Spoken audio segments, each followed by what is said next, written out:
शुरू करते हैं उस दो जहान दे पालनहार का नाम लैके जो सब ते बहुत ही रहमता और बख्शिशां करने वाला है। अज दे सत्संग की शुरुआत ऐसी महात्मा बुद्ध के जीवन की एक छोटी जी घटना तो करांगे और महात्मा बुद्ध के जीवन की छोटी जी घटना तो शुरुआत करने के पिछे राज की है, कारण की है। कारण ये है कि बहुत जी वैसे है जो सत्संग विच आंदे है या बहुत धार्मिक पुस्तकां पढ़ते हैं पर फिर भी उन्होंने एक सोच होंदी है कि साडे जीवन च बदलाव क्यों नहीं आ रहा, साडियां मुश्किलां दूर क्यों नहीं हो रही। तो उन्होंने इस सवालों का जवाब महात्मा बुद्ध के नाल जुड़ी हुई ये बड़ी प्यारी घटना दे विच है कि एक दिन महात्मा बुद्ध एक नगर च पहुंचे और ये महात्मा बुद्ध अपने सेवकों के नाल जिथे भी पहुंचते सी उन्होंने खासियत सी कि 3 दिन तो ज्यादा किसी नगर च रुकते नहीं होंगे सी। वो 3 दिन उत्थे रह के वो लोगों को ज्ञान देंदे सी, ध्यान दी विधियां दसदे सी और दूरों दूरों लोग उन्होंने प्रवचन सुनने वास्ते आते सी। एक दिन महात्मा बुद्ध जब एक नगर च पहुंचे तो एक आदमी आया और आके महात्मा बुद्ध को बेनती करन लगा क्योंकि अज तीसरा दिन सी और शाम को महात्मा बुद्ध ने चले जाना सी। तीसरे दिन उसने बेनती की महात्मा बुद्ध को कि महाराज मेरे मन च एक प्रश्न है, एक सवाल है। महात्मा बुद्ध मुस्कुराए, कहते पुछ की सवाल है, की प्रश्न है?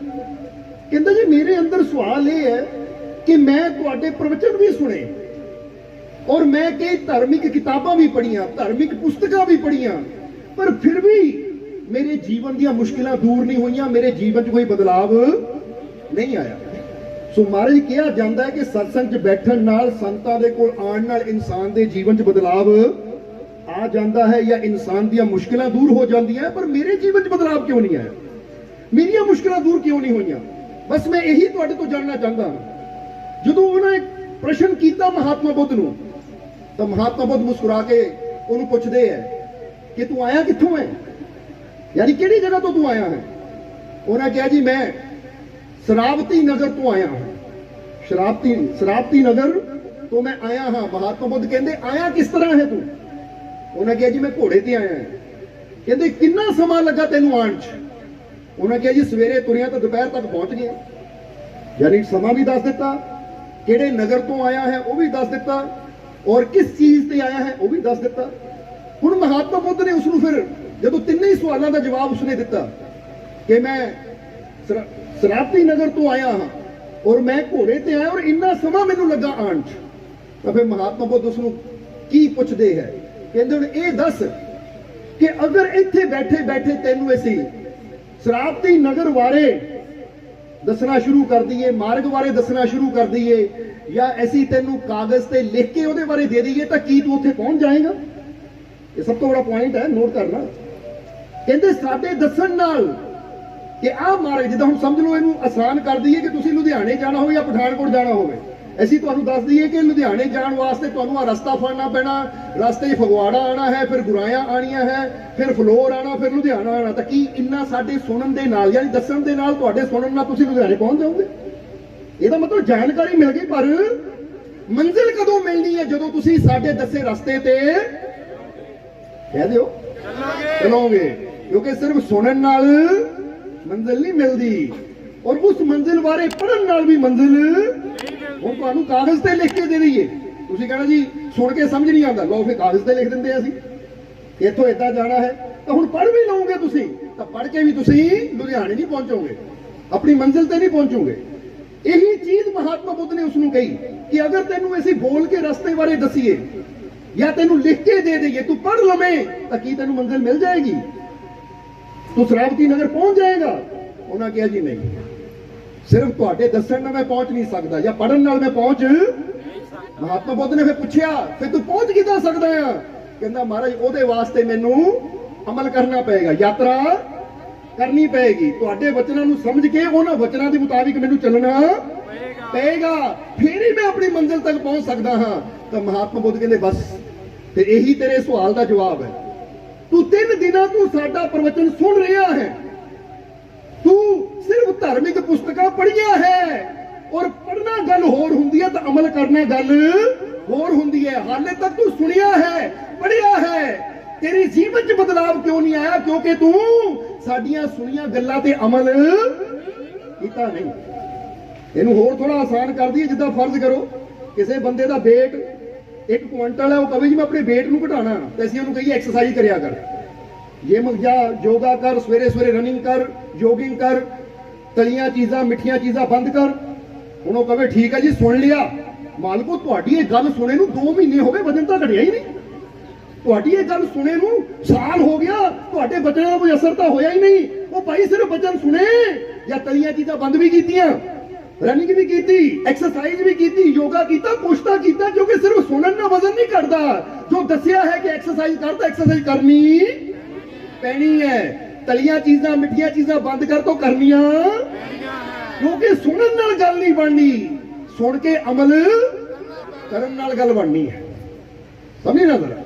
ਹੁਣ ਇੱਕ ਨੌਜਵਾਨ ਜਾਵੇ ਜਿਮ ਦੇ ਵਿੱਚ ਔਰ ਕੋਚ ਨੂੰ ਕਹੇ 3 ਮਹੀਨੇ ਹੋ ਗਏ ਮੈਨੂੰ ਜਿਮ ਆਉਂਦੇ ਨੂੰ, ਪਰ ਮੇਰੇ ਵਜਨ ਨੂੰ ਕੋਈ ਫਰਕ ਨਹੀਂ ਪਿਆ, ਮੇਰੇ ਮਸਲ ਨਹੀਂ ਬਣੇ, ਮੇਰੀ ਬੋਡੀ ਫਿੱਟ ਨਹੀਂ ਹੋਈ। ਉਸ ਲਈ ਕੋਚ ਕਹੇ ਤੈਨੂੰ ਰੋਜ਼ ਮੈਂ ਦੇਖਦਾ ਆ, ਤੂੰ ਆ ਕੇ ਮੋਬਾਈਲ ਤੇ ਲੱਗਾ ਰਹਿੰਦਾ ਬੈਠਾ, ਕੋਈ ਐਕਸਰਸਾਈਜ਼ ਤਾਂ ਕਰਦਾ ਨਹੀਂ, ਕਦੀ ਡੰਬਲ ਤਾਂ ਚੱਕਿਆ ਨਹੀਂ। ਉਹ ਜਿਮ ਤੂੰ ਮੋਬਾਈਲ ਤੇ ਗੇਮਾਂ ਖੇਡਣ ਆਉਂਦਾ ਹੈ, ਮੈਸੇਜ ਕਰਨ ਆਉਂਦਾ ਹੈ, WhatsApp ਤੇ ਗੱਲਾਂ ਕਰਨ ਆਉਂਦਾ ਹੈ, ਜਾਂ ਐਕਸਰਸਾਈਜ਼ ਕਰਨ ਆਉਂਦਾ ਹੈ?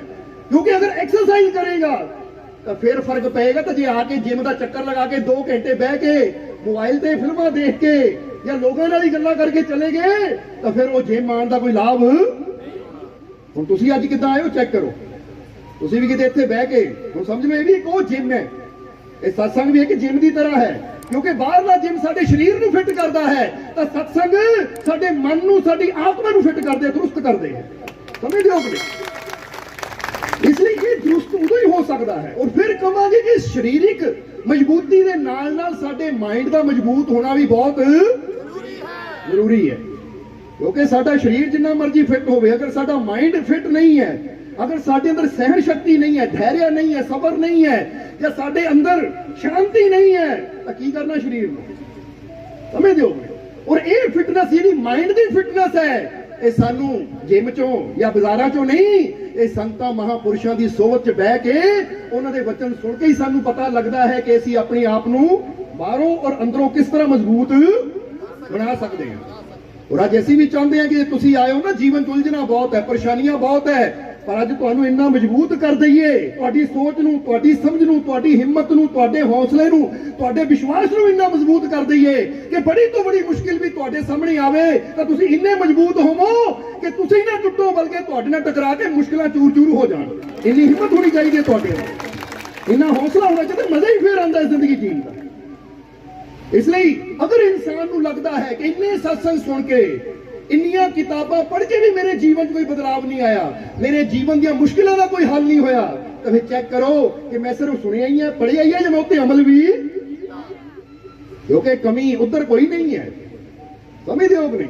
ਜਿਹਦਾ ਕਈ ਵਾਰੀ ਦੱਸੀ ਨਾ ਪਿੱਛੋਂ ਤਾਂ ਕਰੰਟ ਪੂਰਾ ਹੀ, ਅਸੀਂ ਨਾ ਤਾਰ ਜੋੜੀਏ, ਤਾਂ ਫਿਰ ਗਲਤੀ ਕਿਹਦੀ ਹੈ, ਕਸੂਰ ਕਿਹਦਾ? ਫਿਰ ਉਹ ਬਿਜਲੀ ਦਾ ਕਸੂਰ ਨਹੀਂ ਹੈ। ਉਹ ਤਾਂ ਕਹਿੰਦੀ ਮੈਂ ਤਾਂ ਤਿਆਰ ਹਾਂ, ਤੂੰ ਤਾਰ ਜੋੜ ਔਰ ਕਰ ਲੈ ਚਾਰਜ ਆਪਣੇ ਆਪ ਨੂੰ। ਇਸ ਲਈ ਇੱਥੇ ਦਾ ਪੂਰਾ ਟਰਾਂਸਫਾਰਮਰ ਬੈਠਾ, ਬਸ ਤੁਸੀਂ ਤਾਰਾਂ ਜੋੜੋ ਤਾਂ ਕਿ ਤੁਸੀਂ ਪੂਰੀ ਤਰ੍ਹਾਂ ਫੁੱਲ ਹੋ ਜਾਓ। ਸਮਝਦੇ ਹੋ? ਕਿਉਂਕਿ ਤਾਰ ਤਾਂ ਜੋੜਾਂਗੇ ਤਾਂ ਫੇਰ ਹੀ ਜੀਵਨ ਦੀਆਂ ਤਕਲੀਫਾਂ, ਦੁੱਖਾਂ ਦੇ ਅੰਧੇਰੇ ਦੂਰ ਹੋਣਗੇ। ਜਦੋਂ ਮਹਾਤਮਾ ਬੁੱਧ ਨੇ ਉਸ ਨੂੰ ਸਮਝਾਇਆ ਤਾਂ ਫਿਰ ਉਹਨੂੰ ਸਮਝ ਆਈ ਕਿ ਵਾਕਈ ਮਹਾਰਾਜ ਮੈਂ ਪੜ੍ਹਿਆ ਬਹੁਤ ਹੈ, ਸੁਣਿਆ ਬਹੁਤ ਹੈ, ਪਰ ਅਮਲ ਤਾਂ ਕਦੀ। ਹੁਣ ਜੇ ਅਸੀਂ ਸਤਸੰਗ 'ਚ ਤੁਹਾਨੂੰ ਕਹਿੰਦੇ ਆ ਕਿ ਆਪਣੇ ਦਿਲ ਨੂੰ ਸਾਫ਼ ਕਰੋ, ਨਫ਼ਰਤ ਛੱਡੋ, ਚਿੰਤਾ ਛੱਡੋ, ਇਹਨੂੰ ਛੱਡਾਂਗੇ ਤਾਂ ਫੇਰ ਹੀ ਜੀਵਨ 'ਚ ਖੁਸ਼ੀਆਂ, ਕਿਉਂਕਿ ਜੋ ਸੁਣਾਂਗੇ ਉੱਤੇ ਅਮਲ ਕਰਨ ਦੀ ਕੋਸ਼ਿਸ਼ ਕਰਾਂਗੇ। ਤਾਂ ਹੀ ਤਾਂ ਇੱਕ ਬੜਾ ਪਿਆਰਾ ਸ਼ਬਦ ਹੈ ਜਿਸ 'ਚ ਲਿਖਿਆ ਹੈ कि फकीरों की सोहबत में बैठकर मैंने दिल को अपने साफ किया। जरा हम गौर करना है, अज साफ करना है तुसी भी, क्योंकि कर लै दिल की सफाई। अगे तुहानू पता ही है, बोल दिओ ये दीदार चाहिदा। ये दीदार भी उन्होंने मिलता है, यार भी उन्होंने मिलता है, प्यार भी उन्होंने मिलता है, कामयाबी सफलता भी उन्होंने मिलती है जिन्होंने दिल साफ होवे। तो जे दिल दे विच ही मैल लेके बैठे हैं तो फिर गल नहीं बननी। इसलिए कर ले दिल दी सफाई, जे दीदार चाहिदा तू जहान तो की लेना, तेनू यार चाहिदा। हुण जेनू वो यार मिल गया उन्हें तो फिर सारा संसार मिल गया, फिर तो कमी कोई रह ही नहीं गई। जरा समझना, हुण इत्थे फकीरां दे कोल आके बैठे हैं, और खास करके जे अज इस सत्संग तुसीं आए हो ना, तो असीं ये समझ लो कि शेर बोल नहीं रहे, तुहानू समझा रहे तुसीं करना की है। ਸਮਝਦੇ ਤੇ ਸੁਣ ਵੀ ਸਕਦੇ ਹੋ ਤਾਂ ਸੁਣਨ ਨਾਲ ਉਹੀ ਗੱਲ ਹੋਏਗੀ ਕਿ ਮੇਰੀ ਮੁਸ਼ਕਿਲ ਦੂਰ ਨਹੀਂ ਹੋਈ, ਮੇਰੇ ਜੀਵਨ 'ਚ ਕੋਈ ਬਦਲਾਵ ਨਹੀਂ ਆਇਆ। ਪਰ ਜੇ ਸੋਚ ਲਵੋ ਕਿ ਸਿਰਫ ਸੁਣਨਾ ਨਹੀਂ ਹੈ, ਜੋ ਬੋਲਿਆ ਉਸ ਤੇ ਅਮਲ ਅਸੀਂ ਅੱਜ ਤੋਂ ਕਰਨਾ ਹੈ, ਇਹ ਉਹ ਸਬਕ ਹੈ ਕਿ ਅਗਰ ਇਹਨੂੰ ਯਾਦ ਕਰਾਂਗੇ ਤਾਂ ਜੀਵਨ 'ਚ ਕਾਮਯਾਬੀ ਵੀ ਫੇਰ ਹੀ ਮਿਲੇਗੀ। ਕਿਉਂਕਿ ਬੱਚਾ ਪਾਸ ਵੀ ਉਹੀ ਹੁੰਦਾ ਹੈ, ਅਗਲੀ ਕਲਾਸ 'ਚ ਵੀ ਉਹੀ ਜਾਂਦਾ ਜਿਹੜਾ ਟੀਚਰ ਦਿੱਤੇ ਸਬਕ ਨੂੰ ਯਾਦ ਕਰ ਲੈਂਦਾ ਹੈ। ਸਮਝਦੇ ਹੋ ਕਿ ਨਹੀਂ? ਔਰ ਅਸੀਂ ਵੀ ਚਾਹੁੰਦੇ ਕਿ ਤੁਹਾਡੀ ਕਲਾਸ ਨਾ ਚੇਂਜ ਹੋਵੇ। ਕਿੰਨੀ ਕੁ ਚਿਰ ਤੱਕ ਇਹੀ ਕਲਾਸ ਦੁੱਖਾਂ ਦੀ ਕਲਾਸ 'ਚ ਹੀ ਬੈਠੇ ਰਵਾਂਗੇ? ਹੁਣ ਇਹ ਦੁੱਖਾਂ ਦੀ ਕਲਾਸ 'ਚੋਂ ਨਿਕਲ ਕੇ ਸੁੱਖਾਂ ਦੀ ਕਲਾਸ ਵੱਲ ਚਲੀਏ, ਆਨੰਦ ਦੀ ਕਲਾਸ ਵੱਲ ਚਲੀਏ, ਔਰ ਉਹ ਫੇਰ ਹੀ ਹੋਵਾਂਗੇ ਅਗਰ ਅਸੀਂ ਸੰਤਾਂ ਮਹਾਂਪੁਰਸ਼ਾਂ ਦਿੱਤੇ ਹੋਏ ਸਬਕ ਨੂੰ ਯਾਦ ਕਰਾਂਗੇ। ਕਿਉਂਕਿ ਜੋ ਯਾਦ ਕਰਦਾ ਹੈ ਨਾ वही फिर आगे बढ़ता है। इसलिए फकीरों की सोहबत में बैठकर दिल को मैंने साफ किया है। हुण तुसीं भी करना है, घर च पोचा लांदे हो, गड्डी नूं साफ करदे हो, मोटरसाइकिल साफ करदे हो, भांडे साफ करदे हो, क्योंकि हुण सारे नूं पुछ लईए ना, हुण जे इधर नूं ये भांडे साफ नहीं असीं नहीं करदे, यही करदियां तां चलो तुसीं गड्डी धोंदे होवोगे, मोटरसाइकिल साफ करदे होवोगे, ਉਹ ਹੋਰ ਕੁਝ ਨਹੀਂ ਤਾਂ ਆਪਣਾ ਮੂੰਹ ਤਾਂ ਸਾਫ਼ ਕਰਦੇ ਹੀ ਹੋ ਨਾ, ਜੋ ਵੀ ਨਹੀਂ ਕਰਦੇ। ਸਮਝਦੇ ਹੋ ਕਿ ਨਹੀਂ? ਉਹ ਜੇ ਅਸੀਂ ਭਾਂਡੇ ਸਾਫ਼ ਕਰਦੇ ਹਾਂ, ਗੱਡੀ ਸਾਫ਼ ਕਰਦੇ ਹਾਂ, ਘਰ ਨੂੰ ਸਾਫ਼ ਕਰਦੇ ਹਾਂ, ਹੁਣ ਜਰਾ ਗੌਰ ਕਰਨਾ ਤਾਂ ਅੱਜ ਆਪਣੇ ਦਿਲ ਨੂੰ ਵੀ ਸਾਫ਼ ਕਰਨਾ ਹੈ। ਕਿਉਂਕਿ ਜਦੋਂ ਦਿਲ ਸਾਫ਼ ਹੋਏਗਾ ਤਾਂ ਯਾਦ ਰੱਖੋ ਘਰ ਦੀ ਸਫਾਈ ਕਰਨ ਨਾਲ ਰਿਸ਼ਤੇਦਾਰ, ਘਰ ਆਇਆ ਹੋਇਆ ਮਹਿਮਾਨ खुश होएगा, पर जे दिल नूं साफ कर लोगे तो दुनिया नूं बनाने वाला परमात्मा ही खुश हो जाएगा। तो कई बार किसी घर जाते हैं ना असीं, लै भी इहदा घर बड़ा साफ सुथरा है, खुश हो, मजा आ गया। हुण जरा सोचो जे रिश्तेदारां नूं खुश करन दी खातर चादरां बदल सकते हैं, सोफे कपड़े नूं आपां बदल दिंदे ना, भाई नवां कपड़ा लियाओ क्योंकि चादर नवीं बिछाओ, मेहमान ने आना है, आ बेडशीट नवीं बिछाओ, मेहमान ने आना है, आ डिनर सैट नवां कड्डो, मेहमान ने आना है। वो जे मेहमान दी खातर सोफे दी या बैड की चादर बदल सकते हैं, सोफे ते नवी चादर बिछा सकते हैं, नवे बर्तन कर सकते हैं, ताकि अपने मालिक की खुशी की खातर असीं अपने विचार नहीं बदल सकते, अपनी सोच नहीं बदल सकते कि माड़ी सोच नूं, गंदी सोच नूं छड्डिए और अच्छी सोच नूं, साफ सुथरी सोच नूं अपने अंदर लेके आइए। क्योंकि जिन्हां दी सोच साफ हुंदी है, नीयत साफ हुंदी है, दिल साफ हुंदा है, फिर रब दीयां रहमतां दे दरवाजे भी उन्हां वास्ते खुलदे हैं, कामयाबी सफलता दे दरवाजे भी। और तुसी कामयाब होना चाहते हो कि नहीं? जीवन के दुखों परेशानियां तकलीफों तो मुक्ति चाहते हो कि नहीं? तो मुक्ति फिर बेड शीट बदलना नहीं मिलनी, विचार बदलना मिलनी है। अपनी नेगेटिव सोच नूं बदल के पॉजिटिव करिए, अपनी शंका नूं छड्ड के विश्वास अपने अंदर पैदा करिए, यकीन अपने अंदर पैदा करिए। क्योंकि जदों साडे विचार बदलते हैं, जदों साडी सोच बदलती है, जदों साडा विचार बदलता है, फिर ही साडा संसार बदलता है। जे असीं विचार बदलने नूं तैयार नहीं है तो फिर आही दुखा तकलीफां च ही जिंदगी हाय हाय करदियां गुजर जाएगी। इसलिए फकीरों की सोहबत में बैठकर दिल को मैंने साफ किया है। हुण साफ किया कर लो, हुण तुसीं भी झाती मारो जे दिल च माड़ी मोटी मैल है किसी वास्ते, क्योंकि हुंदी है ना ईरखा, जलन, हसद, यानी कई बार बंदा सड़दा है दूजे नूं देख के, कई बार नफरत लैके दिल च बैठा है, कई बार दूजे की खुशी देख के बंदा अंदरों अंदर सड़ी जाता है। ਇਹਦਾ मतलब जे तेरे दिल च मैल है तो फिर मैला बर्तन कदी भरिया नहीं जाता, क्योंकि जे बर्तन भरना है तो बर्तन का साफ होना बहुत। और असीं तां कह रहे कि तू साफ करके जाओ, क्योंकि असीं तुहानूं भरपूर करके भेजना चाहते हैं। सानूं पता है कि उस मालिक के घर च की कुछ है, पर वो मिलता उन्हां नूं है जिन्हां दी नीयत दिल साफ है और जिन्हां अंदर विश्वास है। इसलिए ਇਹ ਫਕੀਰਾਂ ਦੇ ਕੋਲ ਆ ਕੇ ਇਹ ਮੌਕਾ ਮਿਲਦਾ ਹੈ ਸਾਨੂੰ, ਇਹ ਸਮਾਂ ਮਿਲਦਾ ਹੈ ਸਾਨੂੰ ਕਿ ਅਸੀਂ ਆਪਣੇ ਵਿਚਾਰਾਂ ਨੂੰ, ਆਪਣੀ ਸੋਚ ਨੂੰ, ਆਪਣੇ ਦਿਲ ਨੂੰ ਸਾਫ਼ ਕਰ ਸਕੀਏ, ਆਪਣੇ ਵਿਚਾਰਾਂ ਨੂੰ ਬਦਲ ਸਕੀਏ। समझना जरा, फकीरों की सोहबत में बैठकर दिल को मैंने साफ किया है, साफ किया। फकीरों की सोहबत में बैठकर दिल को मैंने साफ किया, साफ किया। छोड़ दी नफरत सारी, दिल को सबको दिल से माफ किया। जरा गौर करना, छोड़ दी नफरत सारी, सबको दिल से माफ किया। हुण ये पहला पॉइंट, दिल नूं साफ करना है तो किद्दां होएगा?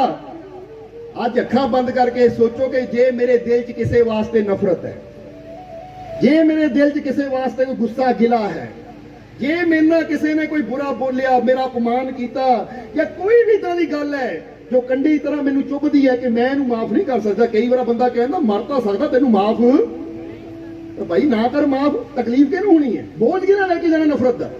नफरत का बोझ लैके बैठा रहेगा तो तू जीवन दी खुशियां तो भी दूर। जरा समझ लेना, ये किसी फिर रब दा या किसी होर दा कसूर नहीं है। जरा गौर करना, जे अज खुशियां तो तू दूर है तो तेरा ही कसूर है, ये किसी होर दा नहीं, ये तेरा ही कसूर है। इसलिए अज सारी नफरत पहला छड्डिए। कोई गुस्सा गिला मन के अंदर है तो जिदा भांडे अंदर मैल होंदी तो धो के असीं सारा भांडा साफ कर दिंदे आ, वो गंदा पानी बाहर सुट दिंदे आ और भांडा चमकदा होया रख दिंदे आ कि लै भी हुण भांडा तैयार है, भर दे। अज तुसीं भी इत्थे बैठे हो ना तो देखो वो रब तैयार है, ਉਹਦੀ रहमत तैयार है कि मैं भरा, पर हुण तुहाडे वरों तैयारी चाहिदी कि इत्थे बैठे बैठे ही ना आ दिल दे बर्तन नूं ला दिओ पोचा, की कहंदे पूची पूची फेर दे ਉਹਦੇ अंदर, समझ लिओ नहीं? फेर ਉਹਦਾ इदां बर्तन फड़ के कर दो इदां, ये समझ लो मैं दिल नूं फड़िया अपने नूं। हुण चेक करो, कोई नफरत है मेरे अंदर, कोई वैर विरोध है मेरे अंदर, किसी वास्ते किसी तरह की हीन भावना है मेरे अंदर, अपने आप नूं भी लैके, क्योंकि कई अपने आप ने मेरी शक्ल चंगी नहीं, मेरा नक चंगा नहीं, मेरा कद चंगा नहीं, वो छड्डो, तुहानूं किसी होर ने नहीं, तुहाडे रब ने बनाया है। और जिहड़ी चीज रब बनांदा है वो सर्वोत्तम हुंदी है, माड़ी कदी हो ही नहीं सकती। क्योंकि चिड़ी अपनी जगह है, बाज अपनी जगह है, मछली दी अपनी शान है, शेर दी अपनी शान है, इसलिए हर शय दी अपनी शान है, क्योंकि हर शय अंदर पाई उन्हें जान है। तो जिहदे अंदर उन्हें जान पाई होवे फिर वो कभी बेशान हो ही नहीं सकता। इसलिए अपनी शान को पहचाना कि नहीं? इसलिए हुण सब तो बड़ी गल कि अपने दिल चो जिदा दसिया छोड़ दी नफरत सारी। हुण ये नहीं कि एक नूं माफ करना है, ये सारी नफरत जिदा समझ लो नफरत के पौधे नूं जड़ तो ही पुट के सिट दिओ ताकि दोबारा हरा। हुण बंदा कहे एक टहनी तोड़ दी पेड़ की, एक टहनी तोड़ी 10 होर हो जाएगी। ये पेड़ नूं खत्म करना जड़ों ही पुटदे कि हुण मेरे दिल च किसी वास्ते कोई नफरत समझना, क्योंकि रब की रहमत पानी है ना। तो फिर जिदा दसे सब नाल प्यार करन दी कला सानूं सिखनी पैनी है, क्योंकि जो प्रेम करना जानते हैं तो फिर प्रभु नूं भी उही पांदे जिन प्रेम कियो तिन ही प्रभ पायो। इसलिए प्रेम का दीपक जदों साडे अंदर जगमगाएगा तो फिर कहांगे कि जिनके दिलों में प्रेम का दीपक जगमगाएगा वही फिर उस खुदा को पाएगा। इसलिए अपने दिल च इसी प्रेम का दीपक जगा दईए तो फिर परमात्मा खुद ब खुद हम तक चला कि तुहानूं जाण दी लोड़ नहीं। तुसीं किते भी बैठे होवो, चाहे घर च बैठे हो, दुकान ते बैठे हो, बाजार च बैठे हो, तुहाडे अंदर सब दे प्रति प्रेम होएगा तो रब भी कहेगा और हुण तैनूं लभण दी लोड़ नहीं। तेरे अंदर जिहड़ा प्रेम दा प्रकाश है ना, मैनूं खिच लिया, हुण हर कदम ते मैं खुद तेरे नाल चल रहा। कितना आसान है रब नूं पाना, पर इंसान ने मुश्किल बना दिता है, क्योंकि बंदा कहता रब नूं पाना बड़ा औखा है। हुण जरा गौर करना, वो दस की रहे है, रब नूं पाना कोई औखा नहीं है। वो ये साबित कर रहे हैं कि साडे अंदर बुराइयां इन्नियां हैं कि असीं इन्ने कमजोर है कि अपने अंदरली बुराई नूं असीं मिटा ही नहीं सकते, इसलिए सानूं रब नूं पाना औखा लगता है। तो जिन्हां नूं पता है कि साक्षात परमात्मा साडे रोम रोम च बसदा है, बस आ जिहड़ा बुराई दा पर्दा इहनूं हटाइए तो फिर तो यार मेरे रूबरू है। समझ लो नहीं? हुण समझ लो, विषयां दी विकारां दी दीवार है, उहदे पिछे तुहाडा प्यारा बैठा है। हुण जिहड़े शक्तिशाली वो दीवार गिरांदे आ, प्यारे नूं मिल लैंदे आ, जिहड़े कमजोर हुंदे ओ सट्टा मार दिंदे, लै भी प्यारे तक पहुंचना बहुत ही सो औखा। प्रभु तक जाना नहीं है, औखा है अपनियां बुराइयां नूं त्यागना, अपने विचारां नूं बदलना। अगर इंसान अपनी बुराई नूं त्याग देवे, अज फैसला कर लेवे कि अपनियां कमियां नूं, अपनियां कमजोरियां नूं मैं दूर करना है, तो फिर की दसिया है जरा समझना कि फकीरों की सोहबत में बैठकर दिल को मैंने साफ किया, छोड़ दी नफरत सारी, दिल से सबको माफ किया, जानकर अपनी कमजोरियों को जलाकर उनको राख किया, फिर रहमत हुई मेरे मालिक की जिसने तिनके से मुझे लाख किया। समझ आ रही है? क्योंकि फकीरां दी सोबत च बह के दिल साफ करना है, नफरत नूं मिटाना है, और की करना है, सारे नूं माफ करना है। इसलिए तो जीसस क्राइस्ट ने भी किया है कि अगर दो चीजें इंसान अपने जीवन च अपना लावे, फॉरगेटनेस, फॉरगिवनेस, तो फिर इंसान के जीवन च शांति, सुकून, खुशी, प्यार आ सकता है। फॉरगिवनेस और फॉरगेटनेस का मतलब की है, अगर कोई तेन बुरा बोलता, तेरे नाल बुरा करता, फॉरगेट कर छड़, क्योंकि जेड़ी चीज मेरे काम की नहीं है याद करके दुखी क्यों होगा। तुसी जा रहे हो, कोई तुहाडा अपमान कर देवे, फॉरगेट, भुलाओ इनू जिन्नी जल्दी भुला सकते हो, क्योंकि चीज मेरे मतलब दी ये वो चीज है जो मैनू पल पल तकलीफ देगी। जेड़ी चीज मैनू पल पल कंडे की तरह तकलीफ देने वाली है, इस चीज नू अपनी जिंदगी चो जिन्नी जल्दी भुल जाऊंगा उन्नी जल्दी मेरे जीवन च शांति, सुकून, खुशी। इहदा जरा सोचो, बंदा कहे उन्हें मेरे नाल मिसबिहेव किया, उन्हें मेरी बेइज्जती की, मैं भुल नहीं सकता। तो हुण जे तुसीं भुल नहीं सकते तो जदों भी वो गल याद आनी है, तकलीफ किहनूं होनी है? जवाब दे दिओ। जिन्ना याद करोगे दुख भी तुहानूं ही होना है। तो फिर तुसीं की कहंदे हो, रब्बा मैनूं खुशी क्यों नहीं दिंदा? वो रब कहंदा मैं तो खुशी देण नूं तैयार हां, तूं छड्डण नूं तां तैयार हो। तू ही तिखे कंडियां रूपी सोचां नूं अपने अंदर लैके घुमदा है, जो हर पल तैनूं चुभदियां है। छड्ड दे इन्हां सोचां नूं, तां जीवन च शांति तैयार है। तुहाडी जुत्ती तंग है, तुहाडे पैर नूं लग रही है, हुण अगर सुकून चाहिदा है तो करना की पैना है? जुत्ती नूं खोल दिओ तो पैर नूं मजा आ गया। होया कि नहीं इदां कदी? कोई कपड़ा तंग करता होवे, कोई जुत्ती तंग करता हो करती होवे, चुभदी होवे या लगदी होवे, वो जिद्दे बंदा पैर चों लांदा है। हुण ये नहीं कि जुत्ती ला दी तो किते शांति की जुत्ती पानी पेगी, किते खुशी लियानी पेगी, लांदे सार ही सुकून आ गया। हुंदा कि नहीं? बस इसी तरह जिद्दे ही तुसीं फॉरगेट कीता वो बुरी सोच नूं, वो किसी ने बेइज्जती की, किसी ने मिसबिहेव किया, जिद्दे ही फॉरगेट किया, मन शांत हो गया। चाहते हो शांति? ते साडे हल देखो, समझ दिओ अपनी सेवादार नाल देखो बड़ा की कर रहे हैं। फिर फॉरगेट करो कि मैं छड्डिया कि नहीं, इत्थों फड़ो, कड्डो इनू, सुटो बाहर। जिहड़ी चीज किसी ने मैनू बेइज्जती की, मिसबिहेव किया, मेरे नाल बुरा बोलिया, गलत बोलिया, बंदा कहता लै किद्दां भुल जावां मेरी इज्जत। वो भाई जा तो अपना ईगो रख लै या शांति रख लै, क्योंकि एक चीज जिद्दां कबीर साहब कहते हैं ना, एक म्यान में दो खंडक देखा सुना ना। यही बंदे ने मेरी तो बेइज्जती करती, मेरी इज्जत की गल है कि अपनी इज्जत नूं संभाली जा, तो ईगो नूं संभाल, तो जीवन च खुशी, शांति, प्यार नूं दूर कर दे। जेड़े ईगो के पिछे पै जाते, जिल के पिछे पै जाते, उन्हां दा हाल की होंदा नत्थू लाल वाला। समझ रहे हो कि नहीं? कहते नत्थू लाल घर च गरीबी सी, एक दिन किते ना थोड़े चावल, थोड़ा दुध लैके आया। वो जो खीर तैयार हुई तो एक कटोरी खीर दी, एक कटोरी खीर दी तैयार हुई, तो हुण घर वाली कहे मैं बनाई है, अग मुरे मैं बैठी, इनू रिन्निया मैं खानी है, क्योंकि अद्धी अद्धी खाण नूं तैयार नहीं। जेदा दोनों की कि निक्की जी कोली अद्धी अद्धी खावांगे, तुहाडा भी पेट नहीं भरेगा, मेरा भी नहीं भरना। नत्थू लाल कहंदा लै बनाई तू है, समान तो मैं ही लैके आया, दुध मैं लियांदा, चावल मैं लियांदे, शक्कर मैं लियांदी, हुण खावे तू। हुण देखो जे प्यार हुंदा तो कहना सी अद्धी अद्धी बन गए, पर नहीं, हंकार, ले मेरी जिद मैं पूरी खाऊं। वो कहंदा मैं पूरी खाऊं जे तेरी जिद। हुण फैसला होवे ना कोई, तो फिर होया कि फैसला की कीता कि चलो ठीक है, फिर हुण इदां करदे आ, रात दा टाइम है, एक खीर दी कोली गब्बे रख दिंदे आ, तेरा बिस्तरा इधर, मेरा बिस्तरा इधर, यानी तेरा मंजा इधर, मेरा मंजा इधर।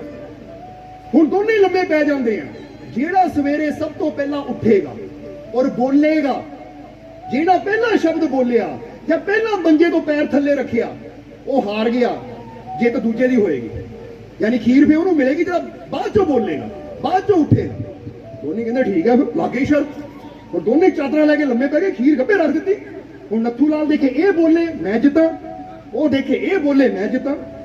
करदियां करदियां करदियां करदियां की होया, सवेर हो गई, पर ना वो मंजे तो उठन नूं तैयार, ना वो उठन नूं तैयार, क्योंकि जे खीर तो मैं ही खानी है। इधर गुआढ़ी परेशान हो गए कि अगे सवेरे उठते ही भैन भी उठ जाती है, भरा भी उठ जाता है, यानी नत्थू लाल भी उठ जाता, घर वाली भी उठ जाती, अज दोनों उठे ही नहीं। कहानी की हुई, एक गुआढ़न आई, आवाजा मारिया, पर हम बोले तहारी।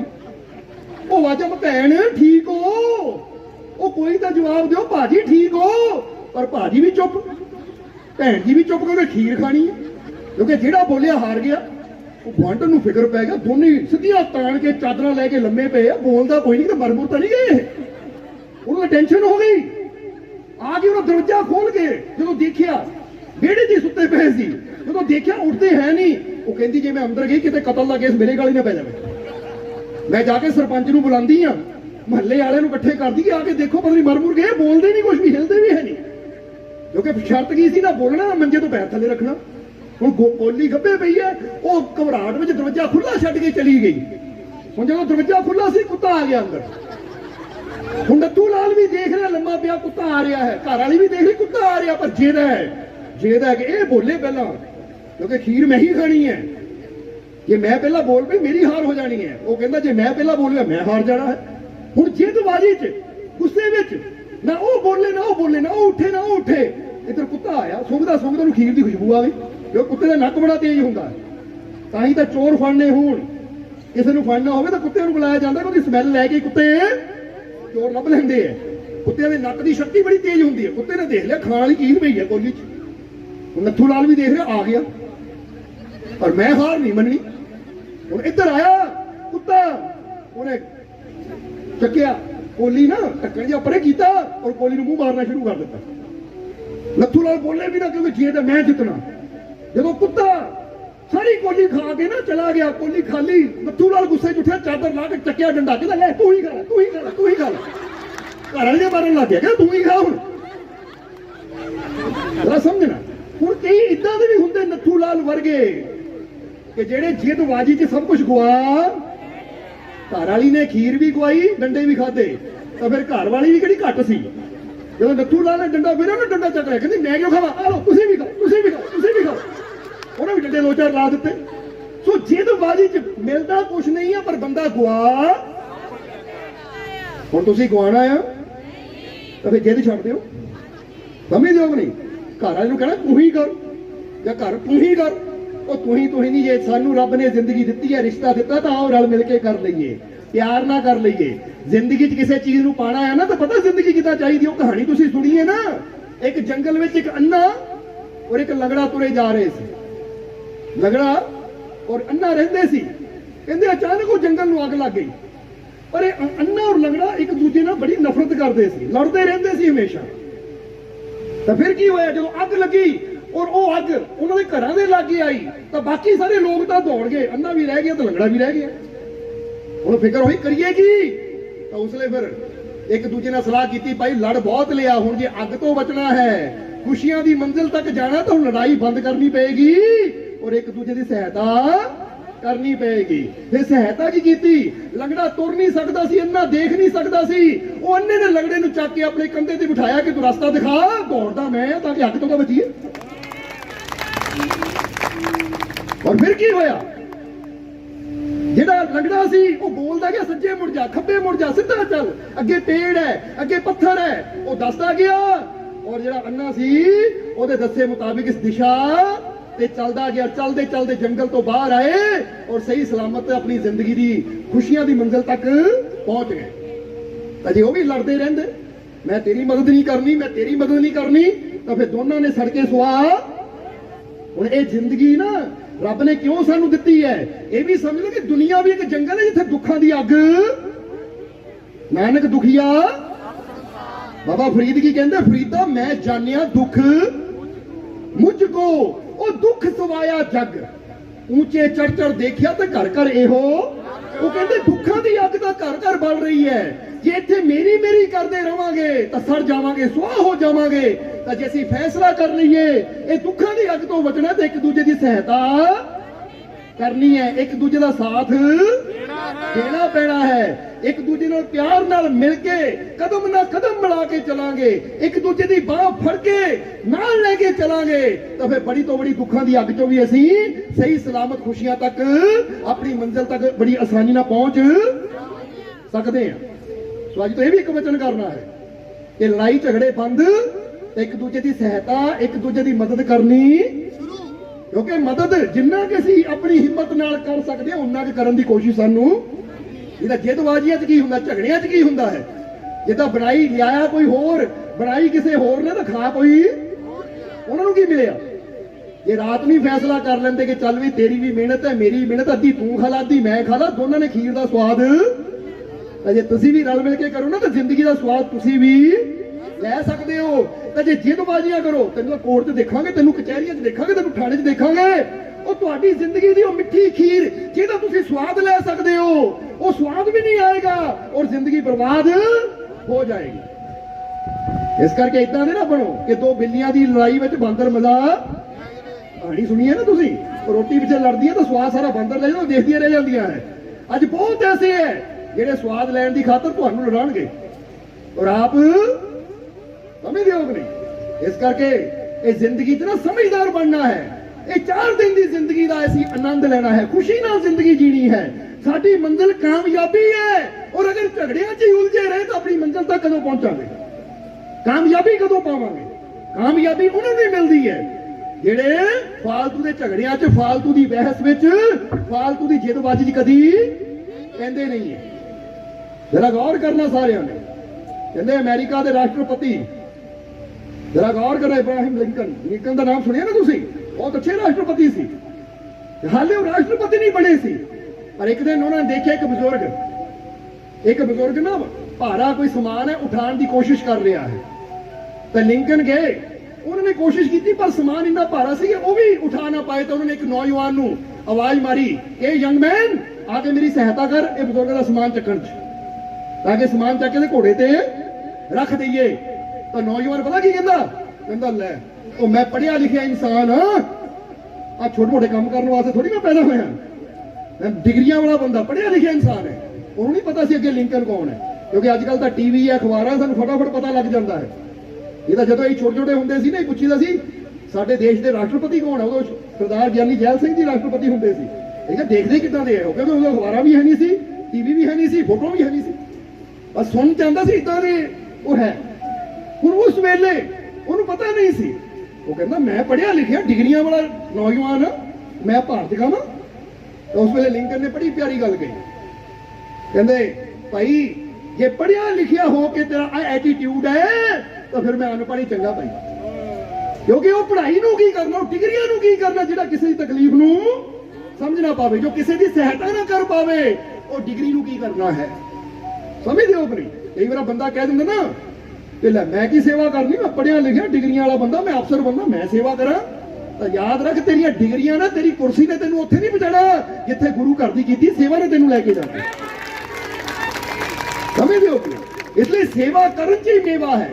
ਉਹ ਫਕੀਰਾਂ ਗੁਰੂਆਂ ਰਹਿਬਰਾਂ ਦੇ ਦਰ ਤੇ ਤਾਂ ਬਾਦਸ਼ਾਹ ਅਕਬਰ ਵਰਗਿਆਂ ਨੇ ਝਾੜੂ ਫੇਰੇ, ਆਪਣੀ ਦਾੜੀ ਦੇ ਨਾਲ ਉਹਨਾਂ ਨੇ ਨਾ ਫਰਸ਼ ਸਾਫ਼ ਕੀਤੇ, ਫਿਰ ਕਿਤੇ ਜਾ ਕੇ ਰਹਿਮਤ ਦੇ ਦਰਵਾਜ਼ੇ ਉਹਨਾਂ ਵਾਸਤੇ ਖੁੱਲੇ, ਕਿਉਂਕਿ ਜਿਨ੍ਹਾਂ ਨੂੰ ਪਤਾ ਹੁੰਦਾ ਹੈ ਕਿ ਫਕੀਰਾਂ ਦੇ ਦਰ ਤੋਂ ਕੀ ਮਿਲਦਾ ਹੈ, ਉੱਥੇ ਮਾਣ ਹੰਕਾਰ ਡਿਗਰੀਆਂ ਲੈ ਕੇ ਨਹੀਂ ਜਾਂਦੇ, ਉੱਥੇ ਪ੍ਰੇਮ ਸ਼ਰਧਾ ਨਿਮਰਤਾ ਲੈ ਕੇ ਜਾਂਦੇ ਹਨ, ਕਿਉਂਕਿ ਪਤਾ ਹੈ ਕਿ ਨੀਵਾਂ ਹੋ ਕੇ ਜਾਏਗਾ ਤਾਂ ਝੋਲੀਆਂ ਭਰ ਕੇ ਆਏਗਾ, ਤਾਂ ਜੇ ਹੰਕਾਰ ਲੈ ਕੇ ਜਾਏਗਾ ਤਾਂ ਹੰਕਾਰੀਆਂ ਦੇ ਵਾਸਤੇ ਤਾਂ ਦਰਵਾਜ਼ੇ ਕਦੀ ਤਾਂ ਹੀ ਤਾਂ ਤੁਸੀਂ ਦੇਖੋਗੇ ਕਿ ਪੀਰਾਂ ਫਕੀਰਾਂ ਦੇ ਸਥਾਨ ਦੇ ਦਰਵਾਜ਼ੇ ਨਾ ਜਿੱਥੇ ਉਹਨਾਂ ਦਾ ਸਥਾਨ ਹੁੰਦਾ ਦਰਵਾਜ਼ੇ ਛੋਟੇ ਛੋਟੇ ਬਣਾਏ ਜਾਂਦੇ ਆ ਤਾਂ ਕਿ ਬੰਦਾ ਝੁੱਕ ਕੇ ਅੰਦਰ ਜਾਵੇ, ਤਾਂ ਕਿ ਜਿਹੜੇ ਤਣ ਕੇ ਚੱਲਣ ਵਾਲੇ ਆ ਨਾ, क्योंकि याद रखो झुकता तो वही है जिसके अंदर जान है, वो अकड़ तो खास मुर्दे की पहचान है।